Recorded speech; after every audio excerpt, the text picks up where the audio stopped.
Kani kediga Batisi TV, mat pidang pek yaki kubur baman kasni, belawan rasha pida ka Orange Nissan Loom Sopo ni Fire Brigade Shillong, ringkat bat ka eco-friendly enterprise, ki plakot nagbenta ki jingdon kam hakasong bat kara karong.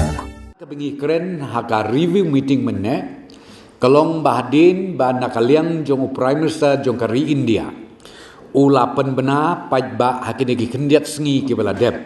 Hakbedei bat katuka jingarap kerpang. Na kabenta ki baduk ki basuk om tang apo meglan re hakari India barok koi tingilai syong nilai keren nilai discuss ba apo ka review meeting ka benengkong ka mengisim karai kelong bangi ai kublai kerpang yau Prime Minister jokari India uba dang yarap susu ban extend yakani ka packages kumba ulale hakini ki lai benai ki baladep bat menta kalong undang peteng biang hadu benai ubak hadway jong unius nem arpo kumta na kaliang ke sarkar ka instruction kalong ba ya utu khau ubaki juyo ya udai ubaki juyo ngin peteng biang menta man ke benai hadu ubenai ubak hadway jong unius nem uba menta. Kata kadai kebenta kabangakwa ban pentip Ahmad Jompi rengkat ruk bat ke jing sengu burom na kaliang joka state government ya ka sarkar India hapok ke jelam jong Prime Minister jong kari India Narendra Modi obala ai ya kan ka package ke jingarap bat ka balairap sisa na kebenta ki long ying long sem ki baduk ki bajenjar ki balamat lengba ke jingjia jong uniu kenyang jingpang. Kawai pi kidon sau kategori. Sau teli ke kategori jong kajing yokhau.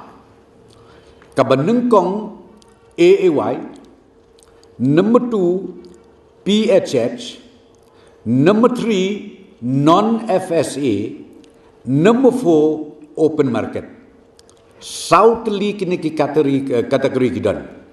Dibahab haka NFSA udai PHH bat AAY.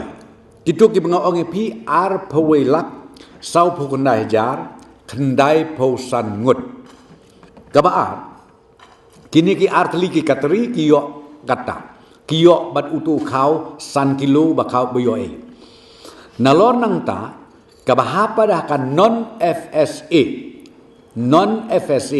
sakawi ke kategori kibayo kilong kumbah nyaulak henreu po hajar mut more or less nyaulak henreu po hajar mut bat kini pada kilong yeng kiyo nyau kilo ukau ha kasibenai bat kador jong ne ukau katkum ke jingbu na kaliang jong ke sarkar kabamut na ke sarkar India kalong usyong dor kat arpia hadu kat sau tengka sikilu te lerpikan langi kini kibayo jingerap kipajba jong jelami kelaya jongi kilong total brokoj kumba arpo kendai haja arpo kendai lak tam ki pajba nong syong snong jong jela kibayo kenang tak kabasau ke kategori kelong komongopi katu ke deko open market. Deko open market tengim daya yo namar ba komongopi katu ngilitit hiu kau ngilitit di kadon ke bangi yu don bangi yo kau ba arpu pratengkau balai potengkau sau potengkaru kasyong katkum gajat ujat kualiti jong kau.